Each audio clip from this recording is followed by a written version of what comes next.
hope you guys are having a wonderful day so far today. Welcome back to my channel, and if you're new here, welcome to a brand new video. I know you guys, I mean, it's been way too long since I've posted anything on YouTube.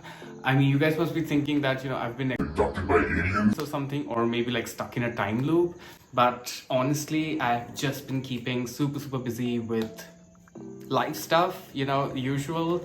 But thank you so much, you guys, for sticking around and not just unfollowing me yet, but I'm gonna make it up to you guys with some really awesome content. So as you guys must have read the thumbnail by now, I know we're going to be talking about something that has been a huge part of my life from past 7 to 8 months, I would say. And yes, I'm going to be talking about working for an international airline while staying right here in India. And honestly, it's been a pretty awesome experience so far. So I'm going to be sharing all the details with you guys, like where do I go, how long do I stay there, what is the sole purpose of being a national crew on board, and also about the salary structure. I mean, I have to share that. Most of us are here for that, so I have to give that away. But yeah, stay tuned for all the details that I'm going to be sharing with you guys. Make sure to watch this video till the end to get all the necessary information so that you can make an informed decision later on.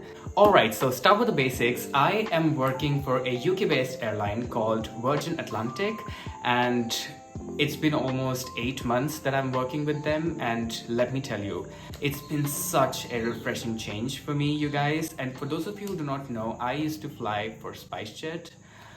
Very domestic, very chaotic, very spicy.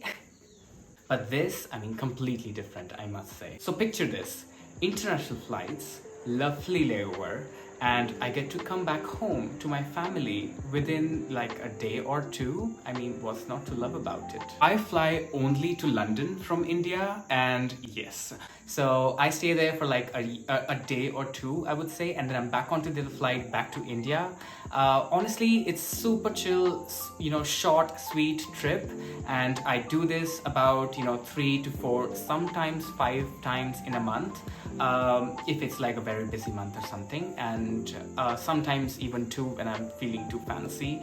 But yeah, this gives me like enough time to spend time with my family and friends, and catch up on my Netflix, and just pretend that I'm doing something productive while I'm just scrolling through Instagram on my bed. Yeah, I mean, that's what my life is all about, you guys, these days. Depending upon the aircraft type and the company that you're flying for, you get a mix of Indian and international crew. I fly on 787, so I get to fly on with 3 to 4 Indian crew, and the rest are literally from anywhere in the world. So you definitely feel like a world traveler, but staying in your own country, which is kind of cool, right? Now on board, I would say my main job is to communicate with people. So if you speak Hindi, Tamil, Telugu, Gujarati, Punjabi, any of the regional languages, it's like a golden ticket for you guys, I must say.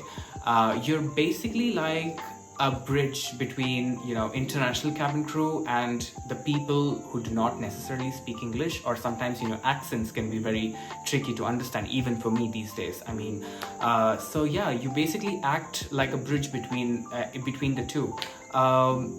And it's always good to see some familiar faces around, as we all know that traveling can be really stressful at times.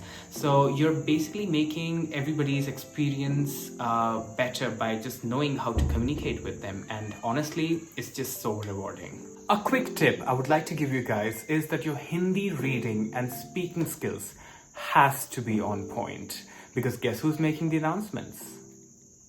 देवियों और सज्जनों, virgin Atlantic में आपका स्वागत है, and you better say it like you mean it. But there's always a but, right? Downside, sometimes I would say, the same route over and over again kind of gets a little monotonous at times. I'll be honest with you, even I think that I'll be flying somewhere new that would be a little interesting.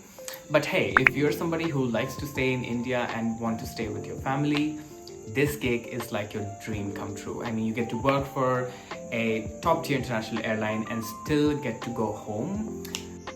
So if you are somebody who is adventurous type, like who dreams of traveling the world, this cannot be an option for you because we do get London trips, but that's kind of it. So if you want to be hopping from Paris to New York to Japan to South Korea, this cannot be an option for you. You have to look for any other international airline. But hey, I mean, baby steps, right? I used to work for domestic, now I'm slowly and steadily getting there. One more thing I want to tell you guys, that these airlines don't really hire that often, so you might really have to be on the lookout. You really have to be on the lookout actually. There are a bunch of international airlines like, British Airways, Swiss Air, Virgin, who hire for Indian bases. So yeah, and the applying process remains the same for every airline, and I've made like a bunch of videos about it, like how you can apply, how you can groom yourself and all that jazz. So the link is in the description box down below. Please do go ahead and check it out. Okay, let's talk about money, honey. I mean, let's just face it, that's what we are all really curious about, right? So money-wise, definitely I would say is much better than any of the domestic airline that you can think of. Also, it's the amount of stress and the amount of work that you have to go through while working with a domestic airline, and the amount of salary that you get afterwards, it's definitely not enough. I mean, definitely. But yeah, in this one, you're flying internationally, and whatever the amount of work that you're putting into, your stress levels are always comparatively lower. So you're looking at a figure around, if you fly 4 to 5 flights in a month, it's going to be around 1.5 to 2 lakh rupees in a month. Yes, I said lakh. I mean, it's kind of a good money if you're flying with no stress, right? Oh, let's just say less stress, right? But you know what, stay tuned, because I'll be making a separate video about the salary structure, because it's a lot more complicated than that. It depends upon a lot of factors, like the destination you're flying for, your layover allowance, your trip allowance, how much hours you're spending there. So it's a lot more complicated than that. So stay tuned for that. I'll be making a whole separate video. So that's my experience working for an international airline based in India.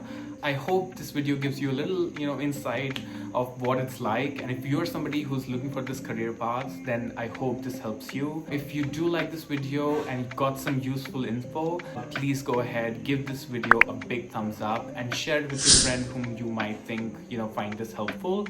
And do not forget to subscribe and hit the bell icon so that whenever I post a video, you get the notification for that. Until then, bye for now, and I will see you guys in my next video. Until then, take care. Bye.